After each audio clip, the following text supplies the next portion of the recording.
Welcome everybody to the Astropillars podcast. My name's Sam, practitioner of Chinese medicine and astrologer, and I have Dr. Jin Peh here, who is has a Western doctor background, Western medicine, a journalist, Feng Shui consultant, teacher and astrology and practitioner of Ba Tze, who travels extensively around the world teaching. Welcome, Jin. Thanks for joining me in the podcast. This is fantastic. I'm glad you gave me a little bit of time, your precious time after travel. Yeah, well, greetings from Dubai to Melbourne. It is my pleasure. Yeah, excellent. So what was your journey into the Chinese medical physical world? Well, I moved to Perth in the 80s and I studied medicine, and I finished my internship, but I was not happy. So in 1997, I started studying journalism and media studies. And the family, when we moved to Perth in the 80s, we actually lived in this apartment overlooking the Swan River. And it was spectacular views, and it was ahead of its time. Now there are a lot of buildings on that street now. And so what happened was, but things were not going well for the family. And, I had a big argument with my sister who was visiting from Singapore, and my sister, who is now living in Melbourne that you've met, she was living in Perth at that time. And she said, Jin, we don't know much about Feng Shui, but I feel that there's something very wrong with this apartment because, everything has gone wrong since we moved in here. And so, I think you need to call somebody who knows Feng Shui to have a look at this place. So at that time, there wasn't that much internet access in 1997, right? So I looked up the white pages and I found this lady to call Feng Shui Solutions, and that was a business name. So she came over. She's Italian, and she started looking at. We had a two-story apartment. Yeah. And she said, and she was saying things like, "Oh, you see, the beam splits the marital bed in half." So my mother had put the bed, the bed in the master bed right under a beam, and she says, "Oh, your parents split up after they moved in here." And my mother's very attractive still, and it was very attractive then. And she always had mirrors around the house. And she says, and that there's this mirror reflecting the bad marriage because there was a big mirror reflecting the bed. And then the northwest sector of the house, because it was a two-story apartment. On the ground floor, there was actually on the ground floor we had a laundry room, and in the top floor we had a bathroom. And the northwest sector of the house represents the father. And so the Italian lady said, she said, "Look, your father's business went downhill since you guys moved in," and that was totally true because he was struggling at that time, and because the northwest sector was not conducive to him. So after she left, and I'm still very much in touch with her, after she left, I felt really embarrassed because what she said was right, and she's Italian, and I'm Chinese ethnicity, and I felt very embarrassed because she knew a lot more about my culture than I did. So that was around the summer of 1997, actually. And so in those days, there wasn't much information on the internet. So I basically started finding every book in English, or as many books in English as I could, about Chinese metaphysics, such as Feng Shui and astrology. And that's how my journey started. Oh, wow. Yeah, because you also spend a lot of time in Taiwan too, studying the ancient. Yes. So after I finished my broadcasting journalism qualifications or training course in 2000, I ended up going to Taiwan to do a 2-year internship, or I suppose apprenticeship with a Taiwanese Feng Shui master who didn't speak much English. So I had to go to university during the day to make my Mandarin, back to improve my Mandarin and make it sort of more university level rather than junior high level. And so yeah, that's why I stayed in Taiwan from 2000 to 2002. Yeah, so with I'm a student of yours, and I'm so thankful I came across you because I'll talk a little bit about that later on. But how would you describe Ba Tze to the layperson? Because it's not most people understand they're born in the year pillar, and they know they're born in year of the horse or snake or something like this. But obviously, there's so much more to a chart than just the animal branch there. Yes. So, for example, Ba Tze in Chinese, Ba is eight, and Zi is characters. So it's basically the eight characters of your birth, what you are born with. And the Chinese use the elements and the 12 animals for people to understand to describe a year. For example, this year is the year of the water tiger. Yeah. And last year was the year of the metal ox. And next year is the year of the water rabbit. And Mm. there are five elements: metal, fire, water, wood, and earth. Yeah. And so when they're paired up with the 12 animals, Yeah. you will have, when you're paired up with the 12 animals, you have 60 different animals. So Yeah. for a Chinese person, when they reach the age of 60, which you and I are very far away from, haha, it means that you've already led a very full life. Yeah. So, you know, if Absolutely. you expire before the age of 60, then it's considered a short life traditionally by Chinese. But of course, now with Western medicine and you know, the improvements in health and well-being, my teacher Lily Chung over in San Francisco from Hong Kong originally says that if you don't reach 70, then it's a short life, and every year after 70 is a bonus. Yeah, so you still visit Lily, don't you? Because I remember picking up your book years ago. A friend of mine who I was studying with gave me Sure. the 4 pillars of code to your success, and then that's Yes. how I discovered your way of interpreting Ba Tze, Okay. because and I've been applying this over the years, because, and that's another thing I really wanted to touch on, because there's so much popularity with the likes of Raymond Lowe or Joey Yap, who use this strong and weak school, which I personally applied myself, but I found to be very vague and not so Sure. accurate as opposed to having come across you and now done quite a bit of training with you, just found how rich and significant it is in terms of how much data you can actually interpret from a Ba Tze chart from your teaching. Oh, well, that's very kind of you, and thank you very much for your support.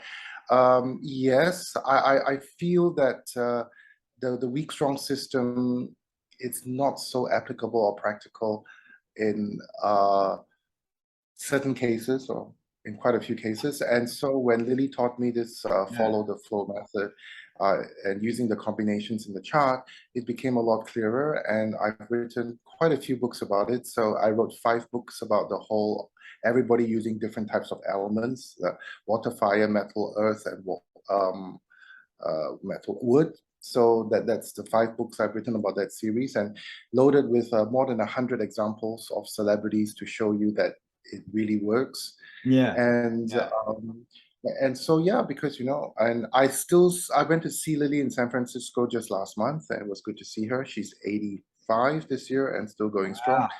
And still here, so that's great. And as long as she's here, I can get into America, I will go and see her and improve my skills, because I feel that in this field you never stop studying, because you can, even Lily at herself at 85, she doesn't stop studying. So you know, I'm a lot younger than her, so you know, I won't stop studying either, because I think the wrong attitude that you have is that you wake up one day and you say, oh, I know everything, and that's not possible, not in a lifetime.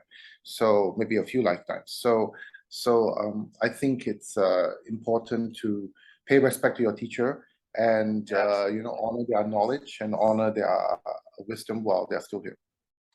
Yeah, absolutely. Yeah, absolutely. So when you do a personal chart yourself, when someone books in, do you strictly just use Ba Tze, or do you combine it with other things like the I Ching or something like that to get a little more information, or do you just do? Well, I'll be honest with you. I mean, of course, Ba Tze is looking at the 8 characters, so it's the hour, day, month, and year of birth. So we don't just look at the year. We also look at the hour, month, and day. Yeah. So and then from there, you can get a very quick clue about what the person is. But we need to be realistic here, Yeah. because yeah, there are certain things that you can't tell, because there's always family background, or the country where they grew up, as I said, the family they're born into, their education, Absolutely. the environment that they live in. So these factors cannot be told on Ba Tze, because otherwise, everybody who has the same Ba Tze chart will expire on the same day, and that's not true. So I'm actually working on a project now, which will be a book probably the next year, I hope, is calling Same Charts, Different Lives. So I compiled a database of celebrities who all are born on the same day. And very few of them even have the same hour. So they have identical charts, born in different parts of the world, born in the States, and they have different lives. So, you know, that's something about Ba Tze. So to answer the question, I will also look at the Zhiwei astrology chart because, you know, I can read Chinese. So we have this program that tells you about the person's personality. And I think Zhiwei astrology actually gives you a very clear understanding of the personality. And then, of course, you mentioned the I Ching, which I'm actually teaching a class about now, because you can derive your I Ching hexagram from your Ba Tze, from your astrology chart. So that's also something we can work with. So there are many tools available to analyze a person's personality and life from their chart.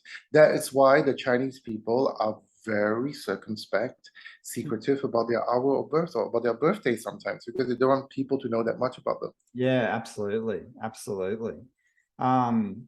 And that, yeah, absolutely. That's what I was going to ask is, you know, because how do you feel Ba Tze fits into the modern world now? I mean, obviously it's so ancient, but it's still. Well, I mean, the code is definitely there because, you know, out of the 12 animals, I'd say half of them, for most of us, are our friends that can help us, and the other half are not good. So when the Chinese, they have measured the passing of time through this system, and when they say, oh, it's a year of the rabbit and it's a year of the ox or it's a year of the rooster, it actually means something. So if the ox or the rooster is not a good animal for you, or the rabbit is a good animal for you, then you will have a good year or a bad year. And for those of us who have lived through a few cycles, the 12-year cycle from the rat to the pig. So let's say by the time you hit 24, you have lived through 2 cycles. You will start getting an understanding, and I'm sure by your mid-30s, when you're 36, you will kind of know like which years were good or which years are bad. So looking back, you could say, oh God, you know, my worst month is September. Things always happen to me. Bad things happen to me in September. So that would be the rooster month. So that means metal is a bad element for you. So that is how I can use this information today to work out when to plan good activities and when to plan when to take it easy. So for example, because that's what Ba Tze was primarily for, wasn't it, in the ancient Chinese culture, to pick correct to time activities and also to work out compatibility. So for example, if you use metal as a useful element, then you obviously like other people who use metal as a useful element. So, you know, you surround yourself with these people, and earth produces metal.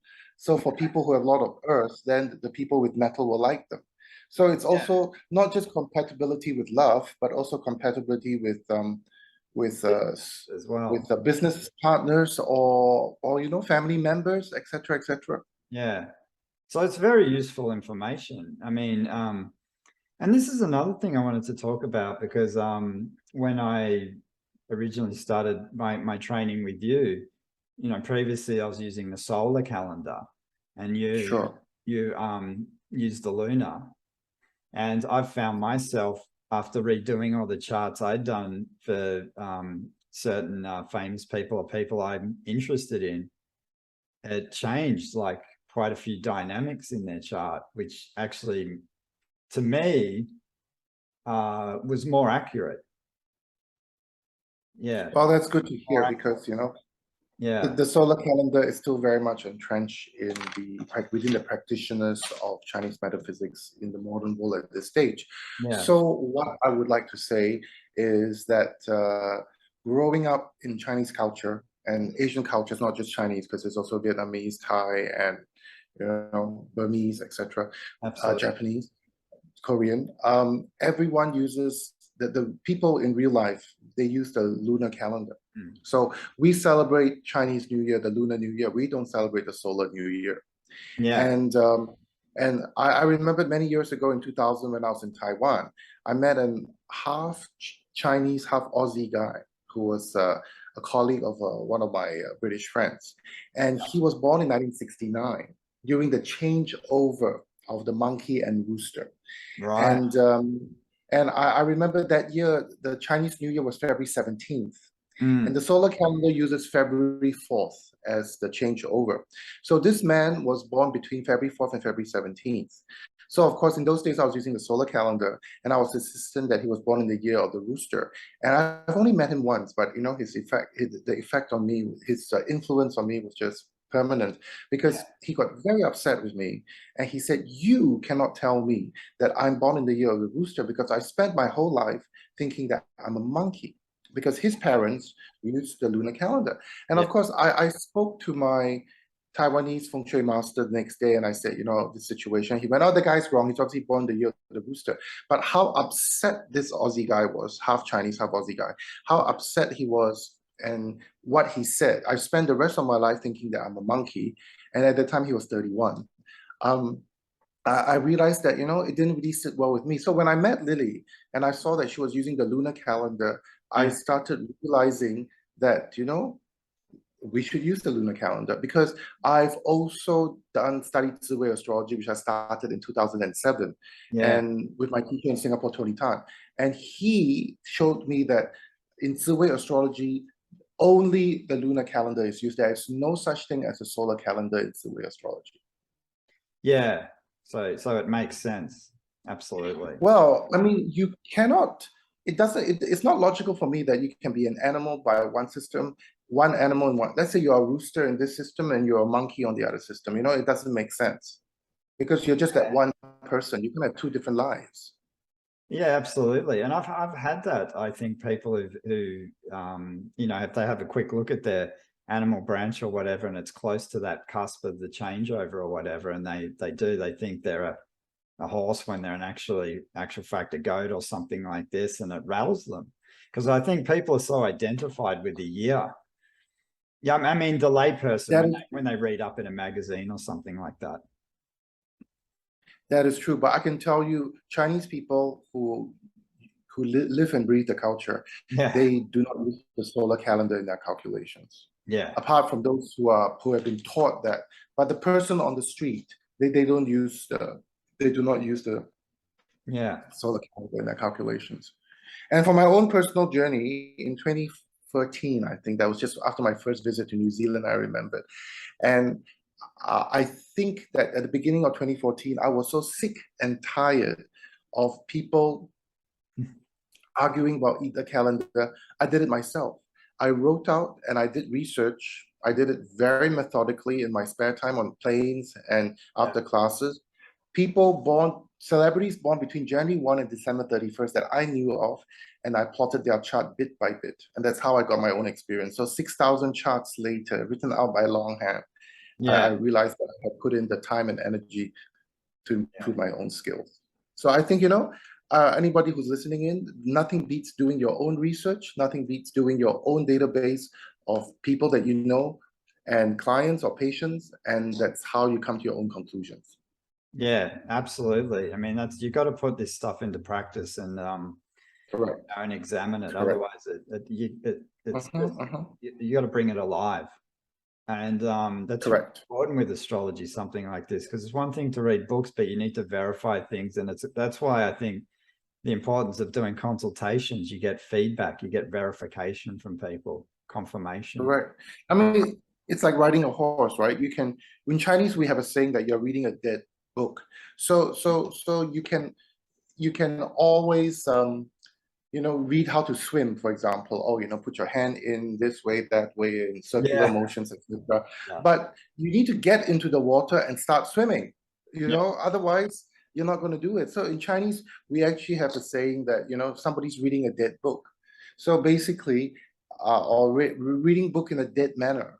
So basically, we can know all this theory, but if you don't actually get out there and practice on real life people, verify your own findings, confirm them, then you will never improve your skills. Absolutely. Yeah, thanks, Jin. I just wanted to ask, so what we'll just round it up. What are your future projects? What's coming up for you this year? Because I know you're busy. Well, so now I'm working on a project called Same Charts, Different Lives, where we have a database of people who are born on the same day but have different lives. So for example, Michael Caine and Quincy Jones share the same birthday. Yeah, right. Same day, month, and year. Yeah. And they're both still here. And long life, that's a good example. And also somebody else, Danny Minogue and Snoop Dogg. All right. Yeah. Yeah, that's a very interesting one that you won't forget. So, I mean, they're both very good entertainers. So you see, because some people have the misconception that by looking at somebody's chart, you can know everything about their lives, and that's not necessarily true. And because there are other factors that need to be taken into account. Yeah, absolutely. Where your family that you grew up with, your education, the country that you grew up with, the opportunities that you had, the Feng Shui of where you live, those are things that cannot be seen from a Ba Tze chart. But what they share in common is that, let's say metal's a bad element. So in the rooster, you're both persons who have a bad year, and how the negative energy manifests itself will be different. Yeah. So that's one project I'm working on. And then another project that I'm working on is looking at how to calculate the hexagram from the I Ching hexagram from a person's Ba Tze chart. My teacher Lily and I have worked on a book about that already, called your hexagrams and your life hexagrams from your Ba Tze chart. I have that book. Yes. But from my experience, I noticed a lot of students were struggling trying to get the calculations because they were, they had number 5, or, they had numbers that were on the borderline. They didn't know how to do it properly. So I felt that I needed to write a more, I don't want to say keep it simple guide to show students how to calculate it with confidence. So that's what we're doing. Because it was a bit confusing in parts, I think, but right, it's a very technical book. I need to make a more user-friendly book. Let's put it that way. Yeah, or maybe even do some workshops. Yeah, that helps, but there are some students who don't want to know about the I Ching, because So there's a big group of people who wants to know it too. Yeah. So you're mainly still teaching in Russia, which is the main... I'm teaching online in Russia now due to the current situation. 2 of my books got translated into Russia, so very grateful to them for their support in my books. And well, it's translated into the Russian language, so it's read throughout the former Soviet Union. So it encompasses all the countries of the Soviet Union as well, all 50. Yeah, wow. And so, so I believe that the information is available to them, which is great. And so yes, I also had videos that from my time in Moscow in the past that were translated into Russian for the Russian speakers. The other thing also is that so I can't really go to Russia right now because of the current situation. So all Russian speakers, I don't want to say anybody from Russia, it's all Russian speakers, because they're all Russian speakers. They actually will have to study with me online. Through a translator, of course, because my Russian's not that good. All right. Thank you very much, Jin, for your time. It's been great. And you're welcome. My pleasure. And hopefully I'll be in touch to do the next segment of my personal training in Ba Tze. So thanks for everyone for listening. This is the Astropillars podcast.